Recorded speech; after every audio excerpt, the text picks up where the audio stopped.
I'm all about how can I help people? How can I share the information that I've amassed over the years, 20 odd years of working with parents and professionals and carers, and my own experiences of living this out in various ways. So I've created tools. You know, everybody needs something. And the first thing I did was I set about creating 4 books which are particularly aimed at early years, but some of them actually are quite useful for adults as well. And they address sometimes very complex issues. So there's one for young children who've experienced domestic violence, because that's a very difficult subject to address. There's another one for children who have grown up in households with emotionally unavailable adults. Again, tricky old subject. And then I thought, I need to do one to help explain the brain for the children, how the brain works with the body and actually can help us feel calmer so that life goes better. And again, they all have explanations for the adults at the back.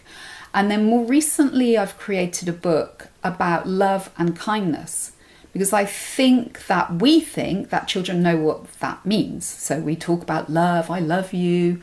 But actually, children sometimes need more information. What does it actually look like? What does it feel like? How will I know it when I meet it? Again, essential information that we want them to carry through as they grow up, because we've become a society where love often equals experiences, big days out or gifts, or, we've lost that real core of what does it feel like in my body when somebody truly is authentically loving me. So when I go into intimate relationships, I'll know, because it just feels right. So that, in a way that I don't predict these things, has turned out to be very much a book of this moment, I feel, with so much going on in the world. That's definitely not about love.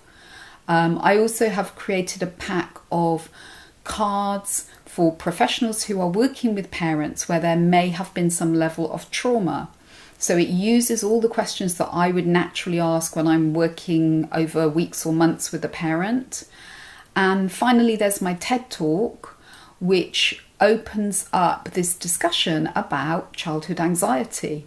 Because so many of us will say, oh no, I don't know why I'm anxious, or I'm not anxious.